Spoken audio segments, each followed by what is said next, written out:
Hey y'all, it's Christy Cook from Teadoddles. As you can see, I am in a slightly different space than normal for my podcasts. I will preface this by saying that this video is not about anything crafty. This is about my experience with thyroid cancer. I'm pre-recording this, but the day that this will post is going to be my 6-year cancerversary, as some people call it. Some people call it their second birthday.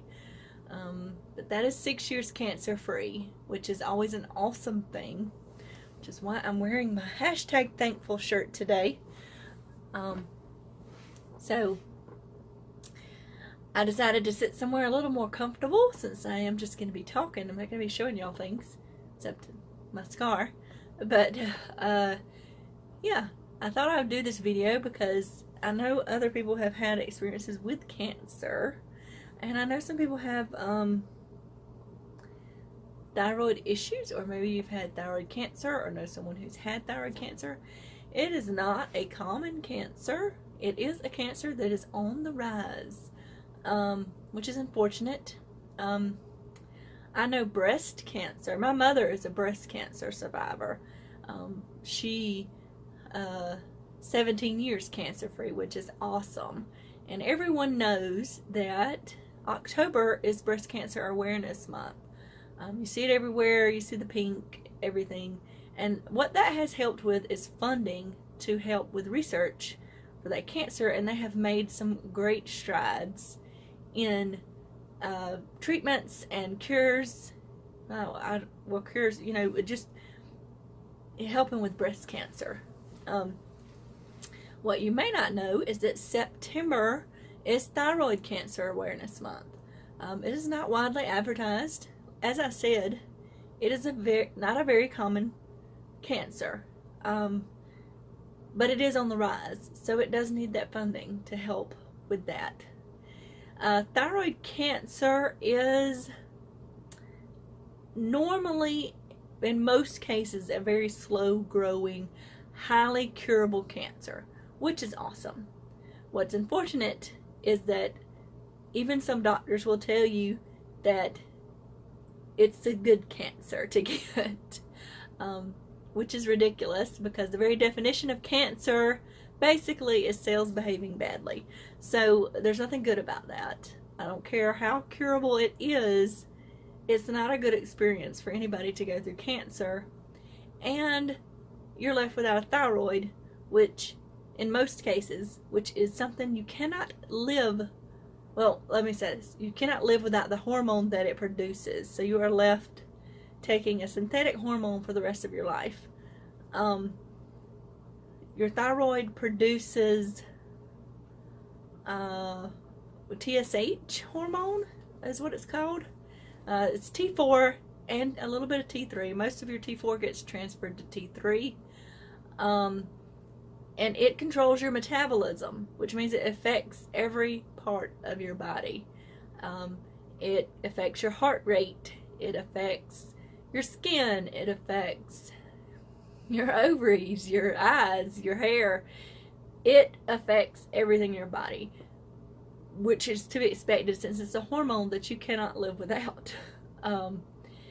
So that is it. Your cancer always changes your life. No matter what kind of cancer you've had or are going through or have experienced, it touches your life and it changes your life, and it leaves a permanent effect on you. It leaves it 9 times out of 10 leaves permanent scars. It leaves it changes you. That's all there is to it for all cancers. With thyroid cancer, you are basically treated for the rest of your life for thyroid cancer, because they keep your THAS levels down. They suppress that number to clinically be hyperthyroid, which means everything's revved up, everything's revved up, everything's revved up. That's what hyperthyroid means. Now, a lot of people suffer from hypothyroidism, which means everything's slowed down. You can feel tired all the time. You can feel sluggish. And there are some diseases associated with hypothyroidism. Hashimoto's is usually hypothyroid, but it has other issues. And I'm gonna forget it. For the hyperthyroid, I can't think of the name right now, but maybe I'll remember it before I'm done with this. So Graves' disease, yeah, that is associated with hyperthyroidism. It is an extreme version of it, which sometimes they have to kill your thyroid with radioactive iodine because it's so overactive they can't make it stop being overactive with medicine. So typically people who are hyperthyroid tend to be on the leaner side. They may be very hyperactive and going. People who are hyperthyroid tend to be more sluggish, tired, hard to focus.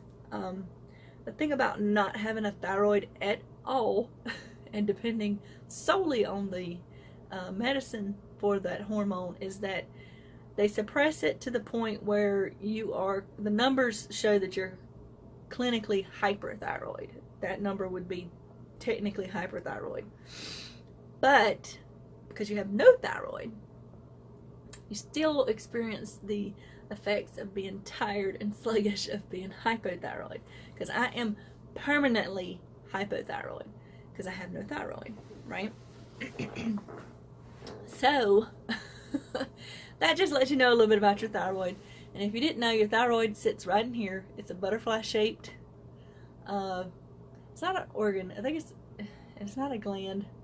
I'm not sure exactly what. It's part of the endocrine system. I'm not sure exactly what you call that, but it sits right across here.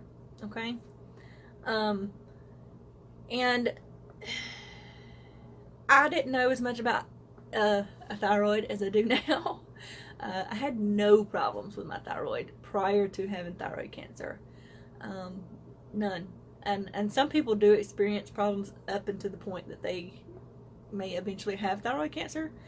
But I had no problems with my thyroid before I had thyroid cancer. So if you want to know a little bit more about thyroid cancer, I will put links. I have a section on my blog about thyroid cancer, and I actually have references and information about it that's more detailed and links to things, so you can go there and find that out. I also have written out my story about dealing with thyroid cancer. It was something I felt I needed to do. It was just something that I needed to get out my story, and it is there if you would like to read it. It probably will be more detailed than what I'm going to tell you today. But yeah, that's there as well. So I'll put those links down below. So now that I've told you a little bit about what a thyroid is and what it does, I'm going to tell you about my experience with thyroid cancer. I used to work, my profession was a drafter for 15 years. And I started teaching while I was still drafting. I wanted to still work a 40-hour week at my job. So I would work to a certain time, leave and go teach my class and come back. And then, I taught about 10 hours a week at the local high school and then 40 hours a week at my job. So, and during that time period the same year that I had thyroid cancer was the same year that the company I worked for closed down. They went bankrupt and went out of business. So that was not a fun year for me. Let's see, it was about February. Yeah, February, sometime in February. I went into the bathroom at work just to take a bathroom break, looked in the mirror. I noticed a lump in my neck about right here. So my neck is fairly narrow and thin and long, so you could see it. You could visibly see the lump, and it was hard. It was a hard lump, which at first I thought it was a swollen gland or something. I hadn't been feeling that great. I thought I was getting a cold, so I was like, well, I need to go to the doctor, right? Grab me some water, y'all. So now I gotta figure out where I'm gonna set this at because I don't want to set it back up there. I'll set it in my lap. It'll be fine. So I went to my ENT doctor, ear, nose, and throat doctor, because it was just easier to get into her, and I had seen her before for other things. Well, when I talked about the lump, she said, that's on your thyroid. And I was like, really? You know, I thought, like I said, it was a swollen gland or something, because I was trying to get sick. So she said, you need to have that biopsied. I was like, okay. So then I had to go. I'm the type of person, I want to know everything I can know about something before it happens, or if it's happening, or what's going on. I just love information. So I did some googly research, of course, and was like just trying to see what would happen with a biopsy, because it's in your neck, y'all. I mean, a biopsy involves needles and it's in your neck, so I wanted to know what was going on. So everything I read said they typically do what's called a fine needle aspiration, where it's just a small needle and they poke it in. It's usually no big deal. I'm like, okay. I had to wipe my nose. When I talk, my nose just starts running. I don't know what that's all about. But anyway, so I went to work that morning, left to go to the hospital to have this biopsy. Did not find out until I got to the hospital that they don't do fine needle aspirations there. They do a biopsy, which is a little more invasive. They take a little more than what a fine needle aspiration does, because their pathologist said he just couldn't determine what was going on with that small of a sample. So I had to lay on a table with my head tilted back. They made a tiny slit over that lump, and the needle they used was humongous, and it had little pincher things on the end, so they grabbed a piece and pulled it out, basically. And she had to take, what did she do? 5 samples. So they stabbed me in the neck 5 times. And the lump was very hard. They do this with an ultrasound too, so they can see where they're poking at in there. They'll just go in there blind. But the lump was very hard, as I mentioned. I mean, it was hard. It was very firm to the touch. So she had a hard time getting that needle in. And I'm sitting there trying to barely breathe because they're poking me in the neck. So that was not a fun experience. And then they just kind of put a little band-aid. She showed me the little pieces that they took out, which was fun. But that stuff doesn't really bother me. But so then I went back to work, the band-aid on my neck. I also went and taught my class that afternoon and came back to work. And then I went home. Well, I called my mother right after that. I was in tears because I didn't expect that, because she had asked me if I wanted her to come with me, because, you know, she had already at this point been a breast cancer survivor for many years. So she really went through more than I did. I'm just going to say that, because she had to have a mastectomy and all of that, much more invasive. But each experience is unique to the person, is the way I feel about that. But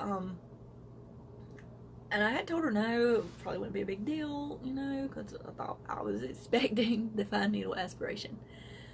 So it was just more than I expected. So either way, I still went back to work, and I still went and taught my class, and I come home and just went to bed. I was exhausted, and the next day my entire throat hurt, because they had pushed on everything so hard I could barely swallow. So that was not fun. Although one of my students asked me when I came to class if I had a vampire bite, because I had the band-aid on my neck. So that was kind of funny. But anyway, so then I had to wait for results, as you usually do in those situations, and they never come fast enough, right? Spent a lot of time with Google as to what it could be. I thought maybe I have Hashimoto's, or, you know, because of other symptoms. It's, you know, you try to diagnose yourself You really shouldn't do that, but it's hard to resist sometimes, right? So when my results came in, finally I went back to the doctor, and she was reading the little thing, and she's like, what she read at first, I don't know. She said that, well, that's good or something, and then she read on, and it said, follicular neoplasm cannot be excluded or something of that nature. I can't remember exactly what it said, but she said, well, that's not good. I was like, what does that mean? What does that mean? Well, that meant basically they couldn't conclude. There's a certain type of thyroid cancer. There's several types of thyroid cancer, and there's a certain type of thyroid cancer that is harder to detect from those biopsies than others. The most common kind of thyroid cancer is papillary thyroid cancer. Then there's medulla, that one's usually inherited, and you would only have it if someone in your family already had it. And then there's one more, and those two are more, they're harder to cure and more invasive, but they are even rarer than the other two. The second one on that tier is follicular thyroid cancer, which is what it wound up I had, was follicular thyroid cancer. Anyway, what that meant is if I wanted to know if the lump was cancerous, I had to go and have half of my thyroid removed so they could dissect it before they could tell me if it was cancer or not, because a biopsy wasn't going to tell them what they needed to know. Now, in my opinion, the lump had already grown. Okay, of course I was feeling of it every day, touching it every day, and it was hard. It was really hard, and it seemed to come up fast because I just noticed it one day. You know, and I just want to state that a lot of people will get the goiters or nodules in their thyroid. That is quite common. It is not that common for it to be cancerous. So if you have one, don't be so super concerned. They usually monitor them if you have them. But I think it's only like a 15% chance that it could be cancerous or something. It's really low. It's not a common thing for them to become cancerous. So she was friends with a surgeon that specializes in thyroid surgeries, and he was in a place, it was almost in South Carolina. What is that? Columbus? No, Columbus is on the other side. I always forget the name of that town, but that's okay. He was about 5 hours away from us. So anyway, I decided to go. Well, the day that I went was a consultation and the surgery. It was like a fast track kind of thing. Of course, I had to wait weeks before. Like I said, that was in February when I found out all that. It was the end of May before I had my first surgery. So lots of waiting time again, which is always fun. And it was Dr. David Terrace was his name. Now he specialized in most general surgeons, if you have your thyroid moved, they're going to cut you from here to here. They're just going to cut you all across here. He specialized in a smaller cut and robotic surgery, which I didn't care about the scar. I'm just going to go ahead and tell y'all I did it. I'm going to try to show y'all my scar, because you can see my scar. Yeah, y'all could see that right there. That's my scar. Most people, it's hidden in a line, but I didn't have any lines on my neck at the time of the surgery. I do now from the scar of this pulling. Some people, you can't even see that at all. I think you can see mine because I had to have 2 surgeries within 2 weeks. And I think the way I was laying or something maybe pulled on it. It doesn't matter to me. I don't care about scars. The reason I went to a specialist was because there's a lot of important things right here. Your vocal cords are right behind your thyroid. You have you have your main artery running here. you have your esophagus and your trachea. You know, there's a lot of stuff going on there that's important, and I would rather have a specialist who knows how to navigate through those things versus someone who doesn't, because if they stretch your vocal cords too far, they can damage it, and it can cause permanent voice damage. They had a thing that monitored your vocal cords while they did the surgery. Now, I will say, my voice gets rough really easy, and I cannot talk. If I try to holler or yell, it doesn't go very far. So I feel like maybe there was a little bit of things that happened, but probably not as much as would have happened had I went somewhere else. Now, there's also parathyroids behind your thyroid. They're no bigger than a grain of rice. There's 4, 2 on each side of your thyroid, and they control your calcium levels. So that is another reason that I went to a specialist, because if they damage those, then you're going to deal with fluctuating calcium levels for the rest of your life. So they did have to transplant one of mine, but I still have all of mine, so that's good. But anyway, back to where I was at. So I finally went to have this surgery. I went in. You have to do the examination process the day before, because we were staying in a hotel. My husband and I, we went, and when I did the examination, they wanted to look at my vocal cords, which involved them sticking a camera up my nose and down back of my throat. That was not very pleasant at all. They sprayed some numbing spray up in my nose, and yeah, and they stuck the thing up in there. That was not fun. But so then I had my surgery, and that's considered an outpatient surgery, just so y'all know. Right after the surgery, I went back to the hotel, and I slept a lot. Anesthesia.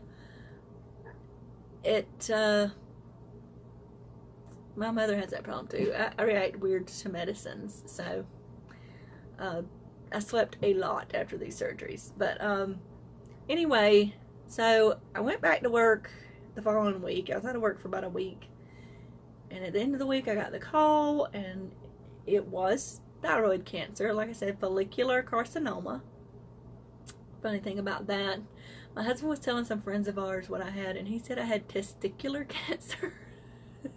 Because he just remembered the follicular. It's like, babe, I can't have testicular cancer. But, you know, he was going through a lot too. I mean, the people that love you, that are there for you, your caretakers and things, they go through a lot too when you're doing that, you know. And I've done posts in the past about that, but anywho, so that meant I had to come back and have the second half taken off, because there were some small nodules on the other half, which once they dissected that, it was not cancerous, but this one was well contained. It hadn't spread, so I didn't have to have any kind of neck dissection for getting in your nodes, your lymph nodes and things like that. So that was good. But like I said, it is a slow growing. It was about the size of a golf ball. That tumor on my thyroid was about the size of a golf ball. So I'm glad I had it taken out, because that particular type of cancer, follicular thyroid cancer, is typically found in older women. That is, women are the higher percentage of people who have thyroid cancer. I was 35 when I had this, so it's people do get thyroid cancer at that age group. As a matter of fact, another woman that I worked with the year after had thyroid cancer as well, which was crazy. We both worked at the same place, but she had papillary thyroid cancer, which is the most common kind, and more common in that age group. So yeah, so that was fun. Well, then when you have thyroid cancer, you don't normally see an oncologist. You would see an endocrinologist. An endocrinologist specializes in the endocrine system, and I have to see one for the rest of my life now. because I don't have a thyroid. So I had never seen one prior to this, and that's a specialist. So sorry about the dogs. There's a dog outside barking, and my dog is trying to talk to it. So psst, hold on just a second, y'all. Okay, maybe I can finish this without them fussing too much. But so what was I talking about? Okay, endocrinologist. So the only endocrinologist in my area is in Albany, which is about, well, by the time I get to her office, it's almost an hour away from me. And she's very busy because endocrinologists also deal with patients who have diabetes. So, let's see, I had my last surgery. My last surgery was on June 4th, which is the date that I used to celebrate my cancer-free. And it was also my mother's birthday. So happy birthday to my mother. So we usually do something together. But let's see, I had it in June. It was September before I got to see the endocrinologist. So here was the problem with that. I was only seeing an ENT doctor. She had just prescribed me a certain dosage of the thyroid medicine that I had to take. It was a generic. My endocrinologist that I have now is very specific about being on the name brand Thyroid, because name brand medication, the tolerance of the medication is more tightly held than a non-name brand. That's why it can be cheaper. So that's the difference. And when you're dealing with your thyroid, which is a hormone, you want as much control over that as you can get. So I was taking the generic, and when she gave me back my what my levels were, they were way above what the upper level is supposed to be for your thyroid levels. And she's like, well, I don't know what to tell you, you know. She could have just said, you'll have to wait to see the endocrinologist, that's all I know about it, you know, because I knew from my research that it should be really on the lower end of that, because that's how they suppress more cancer from growing back. That is part of the treatment for thyroid cancer. So I spent all those months, y'all, not having a thyroid. It's not fun. And if your levels are not good, even if you do have a thyroid, you'll probably know that it's not fun. Like I said, your thyroid affects everything. I was in such a brain fog and I don't think I should have been driving some of the times. I could barely function. That was the hardest part of this for me, because I have always been a quick thinker. I've always had an excellent memory, and that affected my memory and thought process so bad. I just thought I was losing my mind. I'm not kidding. It's like when you have a cold and your head's all stopped up, and it's like it's hard to think sometimes. It's like that. It was like that all the time, and I just wanted to sleep all day. That's all I wanted to do. Just wanted to sleep all day. I had no energy. I still had to work, and plus my company was struggling, so it was stressful at work already, which didn't help. Yeah, so because what I was waiting for is to see the endocrinologist to do my treatment plan and see what else I had to do. I was hoping, when you have thyroid cancer, the treatment is not usually chemo. It's usually radioactive iodine, because your thyroid absorbs all the uses most of the iodine that you ingest to make that hormone. So what they do, you go on a low iodine diet a few weeks before, and then you if this is the other thing I forgot about, you either have to go off your medication for about 2 weeks, or they have some shots they can give you that will lower your TSH, and you don't have to go off the medicine. You actually take the T3 medicine, so that when you take the radioactive iodine, it will, the cells, any thyroid cells left will absorb that, right? So that is the treatment normally, okay? But depending on the size of your tumor, you may not have to have that. So I was waiting to see the doctor to see what I had to do. I did wind up having to have the radioactive iodine treatment because my tumor was, like I said, the size of a golf ball. So I had to go on the low iodine treatment or diet for about 2 weeks, which is not so bad. But there's iodine in things that you might not know there's iodine in, so you have to follow the little booklet. But and then when I went to have my treatment, it was like, well, the day that I went to the doctor to see if I had to have treatment, I got a call from work saying that we wouldn't be working the next week. And then I never did go back to work. My company just closed down right after that. So that was great. But I was still teaching as much as I could. When I had the treatment, I could not teach because you're radioactive. And at this hospital where I live at, some hospitals make you stay in a room, right? Because you have to quarantine yourself. So the hospital I went to for treatment does not do that. So I had to sign all this paperwork saying I wouldn't do all these things. And then basically they brought this pill to me in this big metal container, holding it with tongs. Opened the lid, said it was in a tube. Swallow the pill, don't touch it. And then I had to sit there for 30 minutes, and they came with a Geiger counter to see how radioactive I was. And then I left the hospital and came home. And I had to quarantine myself in my room and use my bathroom. Nobody else could use it. I couldn't touch anybody. Couldn't be in contact with anybody, not even my dogs. Dogs have thyroids too, y'all. And I had to use disposable things and keep everything in a trash bag for so many days before I put it into the trash receptacle. So for 3 days, I was quarantined in my room.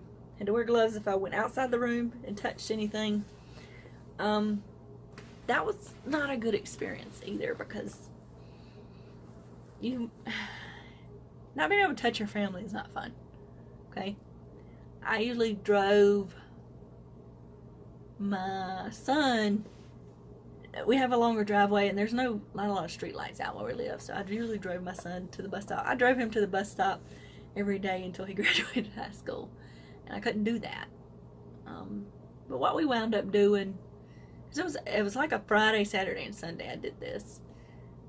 I walked on one side of the driveway, he walked on the other side of the driveway, and we walked down like that. So, anywho, that was about getting my levels down. I had to, that was a process. You had to go every 3 months to get blood work the week before, and then you go the next week to see how your levels are doing, right? Then maybe you'll graduate to 6 months. I had graduated to a year, just once a year going to have that done. But the last time I went, my levels were way too high. Well, the number's really low, which means your levels are too high.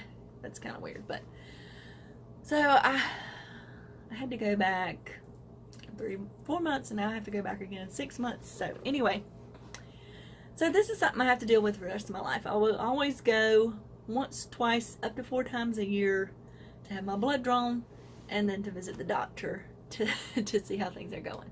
And then my general practitioner will check, because it affects your heart and stuff. You have to really watch your cholesterol, your blood pressure, your heart rate, all that stuff. You gotta keep an eye on those things. Yeah, it's getting longer than I thought it was gonna be, y'all. So, but that's basically my experience with thyroid cancer. The year that I went through that was not a fun year. I'm just gonna put it that way.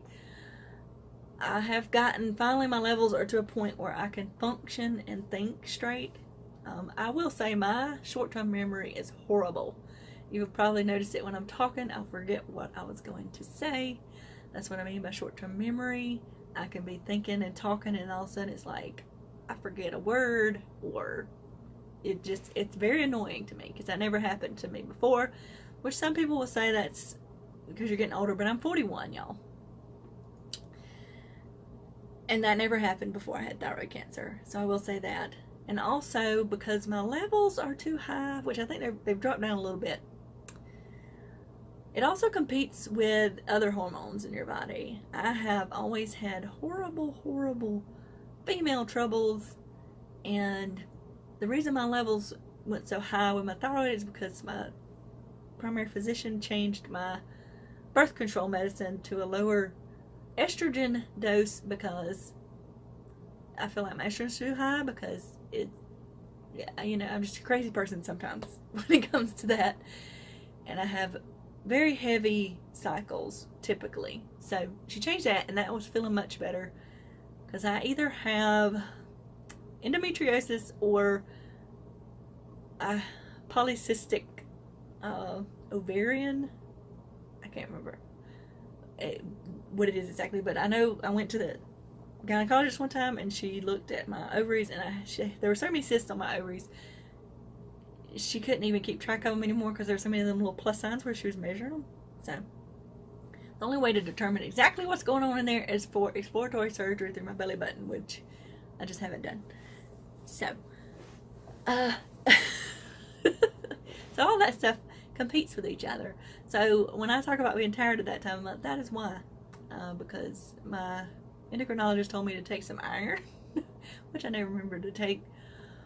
But yeah, and with that medicine that you take, the Thyroid, you have to take it in the morning at basically the same time every morning. Wait 1 hour before you eat or drink anything other than water. Drink a full glass of water.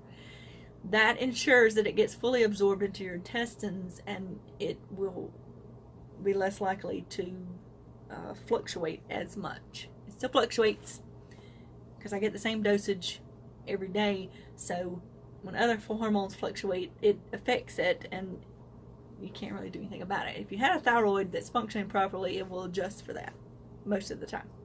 So yeah, because my numbers are hyperthyroid, I have trouble sleeping at night. I have trouble staying asleep, but I always feel tired. Yeah. So if I'm having I have a really stressful day, or like the heat and the cool air, I have a hard time dealing with temperature fluctuations of my body. I always say my thermostat is gone. It does control your metabolism, so my temperature, my body doesn't change probably as fast as someone who does have a thyroid. So going from cold to hot is, it can be a shock for most people, but it takes me a long time to adjust my body temperature. And some days I feel, well, most days, that feeling you get right before you fall asleep, and you're fixing to fall asleep. Some days I feel like that all day long, like I'm just before falling asleep, and it's all I can do to function and stay focused during the day. So that is some of the effects, the long-term effects of not having a thyroid. And everybody is different. Everybody will experience it differently. I know I follow a lot of people on Instagram who have had thyroid cancer. I know of a couple of them who are big into health things, like they exercise all the time, and because I have trouble losing weight. It's very hard for me to lose weight at all. I gained 20 pounds right after they took my thyroids out. That was like within a month. And I have slowly gained more weight over the years, but if I do the same thing all the time, I can keep it at the same level, right? To lose weight takes more energy than I'm willing to expend into that area, because I do know people who are exercise gurus or whatever that have no thyroid, but that's all they do. That is all they do. That's where all their energy goes. So if you've heard people talk about the spoon theory, that applies to me too. I know on a day when I've had more stressful or more to do, that I'm not going to be able to do other things. I can try to. It's not going to work out well because I can't focus on it because I'm tired. And I have to pay attention to that because it can get bad to the extent where I just need to lay down for days in a row. Even if I have to go to work, that's all I do, and then I come home and I just do nothing else. So it's not a fun thing to deal with, but it is. I have got better at realizing what causes that and how to prevent that. And if I wanted to I'm trying to explain about the exercise thing. If I exercise to a point where I could actually probably lose weight, I would not have energy to do the other things that I do. So I try to walk and do yoga. I have tried to do cardio, but it makes my heart rate go up so fast sometimes that I get a bad headache. So that's why I get headaches a lot of times, because my heart rate's up so far, which can exhaust you because you're like, when I lay down at night, sometimes my heart rate is just pounding. But my doctor said it's like it catches up with you, is what she said. And she said that I could try taking actually Benadryl or an antihistamine will help with that, is what she told me. So, which Benadryl makes me sleepy, so I try to take that before I go to bed at night. It helps me sleep sometimes, but in general, 5 to 6 hours, that's pretty much all I get. And 7, I'm lucky if I get 7. Now when I'm super tired, I can sleep more, but yeah, so that's just some of the things I deal with. It also affects my hair. Right after I had my thyroid out, it just frizzed out. It was like, just like this crazy, out of control. I mean, my hair's always been healthy and stuff. It was frazzled and frizzled, and I had to change some things with that. It also will dry out your skin, and I already had problems with dry skin before that, so now I have to pay attention to that. And now I have eczema, which I'm not sure if they came on because of the thyroid thing, but it is connected. And then what else? Dry mouth. Yeah, my mouth stays dry a lot. Which it can cause that treatment, radioactive iodine, can cause. I didn't have that problem, but they make you suck on hard candy after you have it because it can get built up in your gums and stuff or whatever, and it can cause swollen glands and stuff. So it's not glands, it's something else. No. If you want more specifics, go find my blog and find the links. Ooh, so sorry about that. That just came out of nowhere. And you can find out some more stuff about that. And like I said, I have my story written down, which has much more specifics and things that went on. But this is almost hitting another hour, and I didn't expect it to be this long. So that is my experience with thyroid cancer. And like I said, the day this post, it's been 6 years. Thyroid cancer free, which is awesome, because I do have an ultrasound on my neck about once a year so they can see if anything's trying to grow back.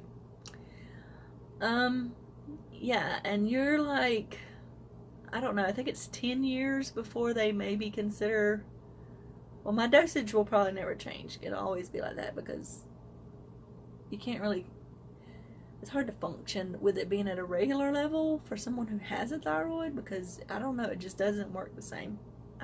I don't know why, but it doesn't.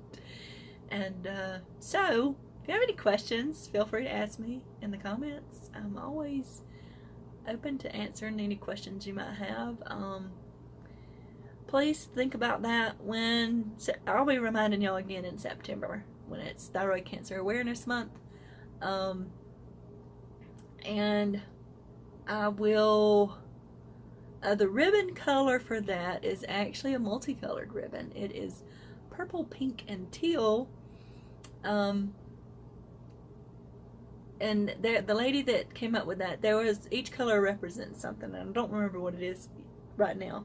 But you can also check out the ThyCai Association or Thyroid Cancer Association. They have all kinds of information about that. As a matter of fact, I think today, the 2nd that I'm recording this, is some kind of cancer awareness day. I can't remember. I've seen a post from them.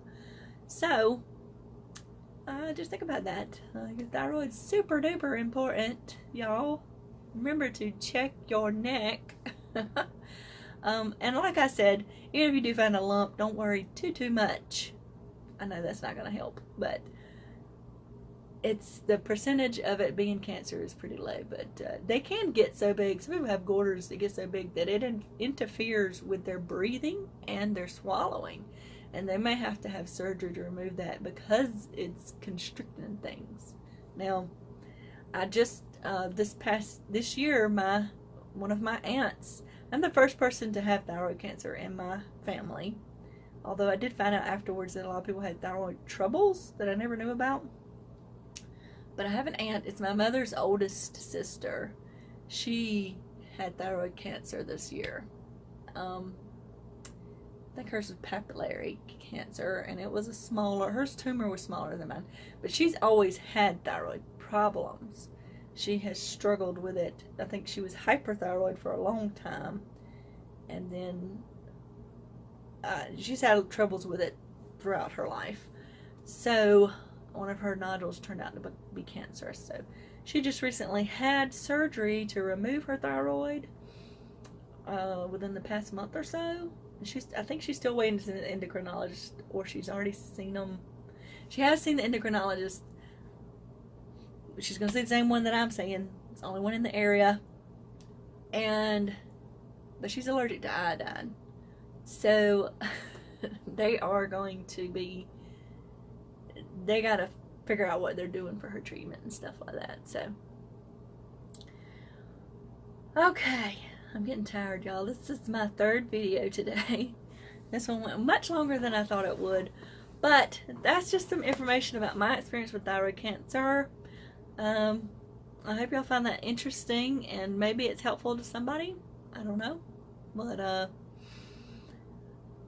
thyroid troubles can be not fun, and some people think that you're being lazy because you're tired all the time, but it's really not something you have control over.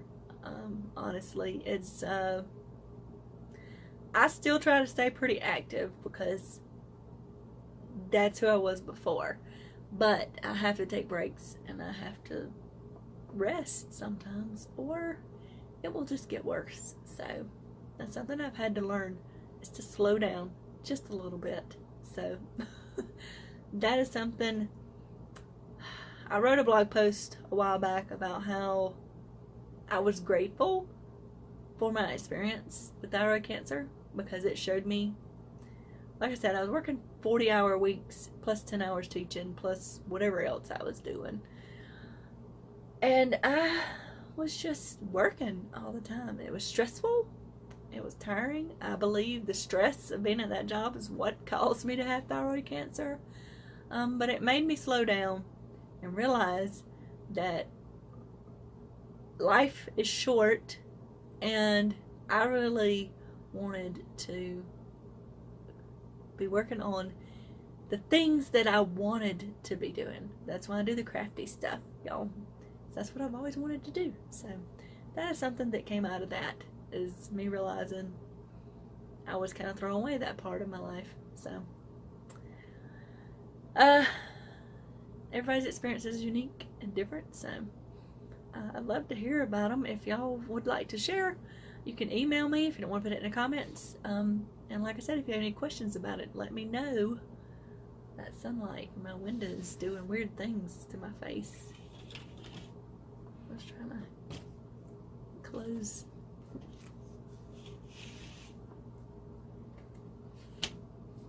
Should have done that in the beginning, huh? Anyway, that's it for this this little different sort of video, and I'm sorry it ran so long, but hopefully somebody will find it useful, and I will talk to y'all later. So bye.